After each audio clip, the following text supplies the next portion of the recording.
Good morning guys, it's 5 AM. This is the only bloody time I've got to film a video for you, so here's a video. Take 2 of the SCSA Taipan light. So if you watched my last video on the Taipan light, you could probably tell that I was a little bit underwhelmed by it, and by a little bit I mean a lot. So I decided to give it a second chance and get a second rifle to check against the first one. And here's where things get a little bit worse for the Taipan light. And then we'll do a little bit of side by side between one that's fired 300 rounds and one that has fired 60 rounds. Because I see a lot of people on social media going, no, the Taipan's awesome. I've only fired 30 rounds through it, but you know, I haven't had any dramas yet. Of course you have any fucking dramas. You've only fired 30 rounds through it. One thing that was noted by Jeff, who's the owner of the SCSA Taipan, the first one I reviewed, he shoots IPSC. And he did note that the magazine catch on doing a reload came out and got jammed in the out position, so therefore he couldn't lock a magazine home, which became an issue for him. Now, if you're just a farmer on the farm, that's not really an issue for you, but if you're doing competition, you know, that may set you back a little bit. Now, bolt hold open, the method in which it holds the bolt open is it actually just catches on the follower of the magazine. Now that's not much of a drama when you have something like a K98K Mauser, because that's how that system works, but it has a metal follower and it's actually designed to do that.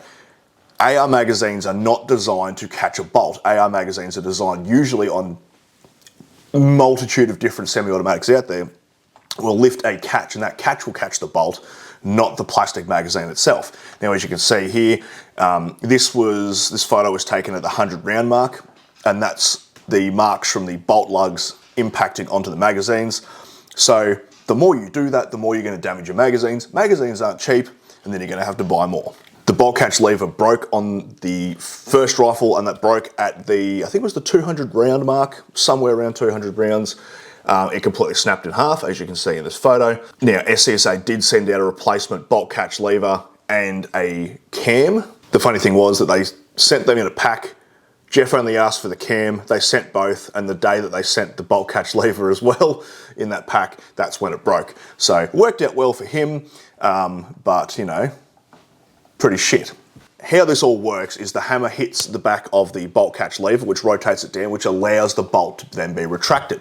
Without that, it remains locked. It's an in-battery, out-of-battery safety mechanism. Now, on Jeff's gun, the hammer can actually go way too far forward and actually hit the aluminium lower receiver, which then curled some metal in as a massive burr and caught the bolt catch lever, which is what caused it to snap. So when he's gone to release it with his finger, it can't actually rotate down. So one end stayed stationary because it was peened into place and the other end rotated and snapped. That's why it broke. So that is an issue, particularly when your hammer is destroying your own lower receiver. Jeff had an issue with the rear bolt lock. It was my speculation that the bolt lock was going to become an issue for people when I did the initial review. After that review, he went and shot a competition. He got the bolt lock had worked its way across and locked his bolt in the rearwards position. He couldn't figure out why his bolt was locked rearwards. You know, obviously there's a lot of things going on when you shoot competition. He got himself in a bit of a fucking fluster, and then eventually he figured out it was that. It caused him, you know, a very bad shoot for that serial. That's an issue. It's not really necessary. It's just one of those extra things that they've put in. It's gimmicky. I don't really know anyone that uses it. I don't know anyone that uses it. There may be people out there who enjoy it. Pros and cons, that's up to you. Cam pin snapping. Now, SCSA said that they know about the cam pin snapping heat treatment issue or whatever. However, I feel like I have found the problem and why they are snapping. So the reason why it's breaking is particularly on this rifle. Now, this didn't happen to rifle number 2. Rifle number 2 was fine and it hasn't broken its cam pin.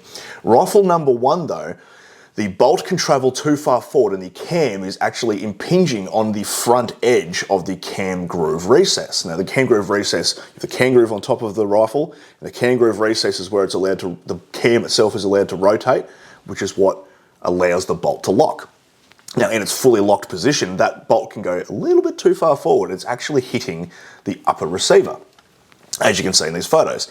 Now, the first photo, this photo I'm showing you right now, is taken at 100 rounds.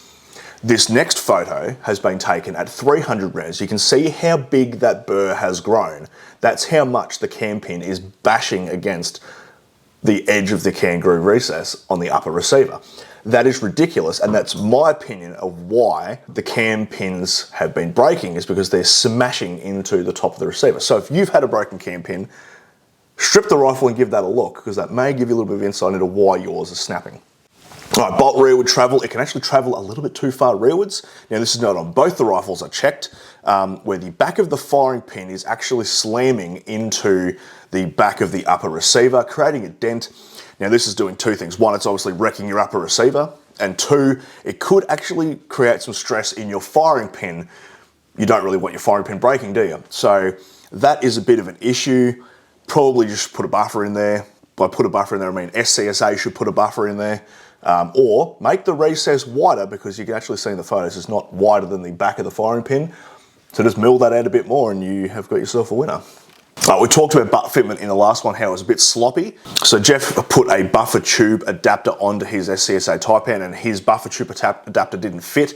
He knows 4 other IPSC shooters who all fit the same thing. Theirs all fit perfectly fine. And when I checked rifle number 2, when I got that in, that one was fine as well. So I think that Jeff's one was just machined a little bit incorrectly.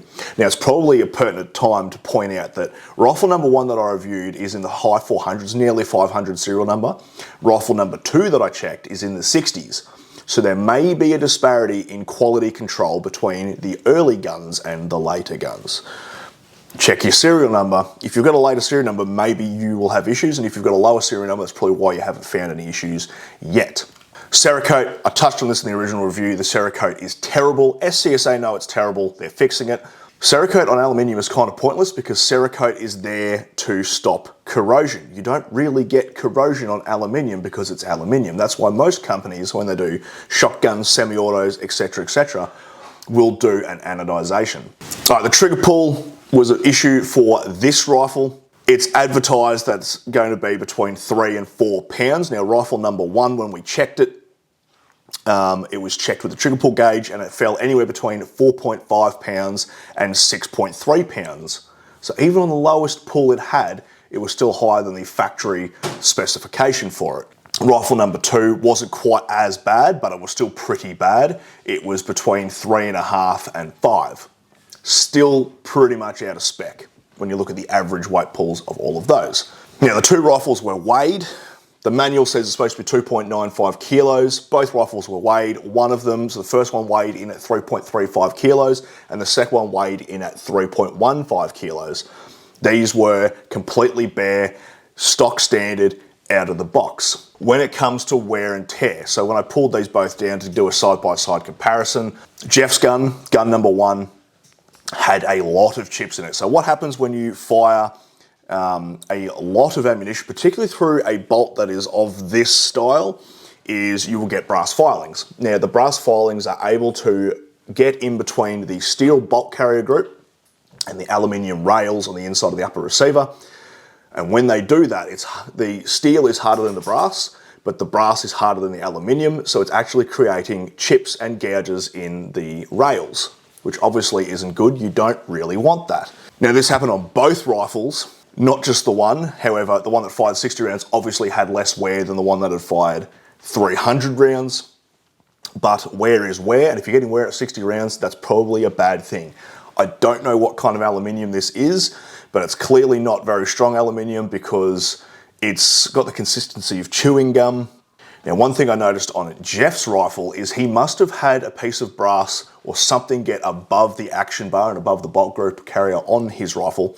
There was no damage to the bolt, there was no damage to the bolt carrier, and there was no damage to the action bar. However, he carved a massive groove into the roof, the very top of his upper receiver.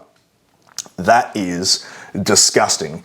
I'm actually bewildered as to how damaged that is from normal use. There were other damages to the aluminium upper receiver. The bolt catch lever comes through. There is a massive burr coming into the rifle. Now, this actually made it hard for me to pull the bolt out. That burr had to be kind of massaged a little bit to be able to get the bolt out of the rifle. There isn't that much torque applied to the bolt catch levers. I don't know how the bolt catch lever is creating that much damage on the receiver. A little bit ridiculous. A lot of these issues with the brass can actually be alleviated by cleaning, but the problem with the SCSA Taipan is it's very hard to strip in comparison to other pump action rifles to clean it, where, you know, you have the new MPR 308. It's taken down the exact same way as an AR, so 2 pins and you pop the upper and lower, pull the bolt out, clean it, put it back together, take you 5 seconds. You've got the Warwick where you push the little button at the back and it hinges and the upper and the lower open like that. Awesome system, easy to clean. The Taipan, you've got 2, 4, 5 bolts holding the upper and the lower together, because you have to take the 4 guard off to get the upper and lower to split. And you also, unless you have a special little tool made to get the back off, you've got to take your pistol grip off as well to strip it down. So it makes extra steps, and it makes, people are lazy, right? I'm guilty of it, you're probably guilty of it. You're like, it's a pain in the ass to strip that, I'm not going to bother cleaning it. You really need to clean it, because you need to get that brass out of the rifle, because if you don't, you're going to cause yourself a mischief. I think it depends on which rifle you get. I think some rifles may be pretty good, and I think some rifles may be pretty bad. But that calls into question the quality control. Are you willing to risk getting a rifle like Jeff's, which is essentially destroying itself, when you could probably buy something else? Like, I'm not trying to sway your opinion. If you want to buy the SCSA Taipan, you buy the SCSA Taipan, and I really wish that this rifle was better, and I wish my experience with this rifle was better. I really don't like shitting on things, and I really don't like shitting on Australian things, but if it's not at standard, it's not at standard. Now, there are a couple of things that I've left out of this second review purely on professional courtesy, because I don't want to smash SCSA, make their rifles sound horrendously bad. That's between, you know, what I have told them and the feedback I have given them. That's between me and them. I'm not going to publicly announce those, but just understand that there are other things about this rifle that I have let them know that are bad. Anyway, I hope you got something out of that. I hope that informs you to how this rifle performs. So in closing, the rifle is not shit. It is military grade. And if you're naive enough to think that military grade means good, you've probably never served in the army. I hope you enjoyed the video. I'll see you next time, and hooroo.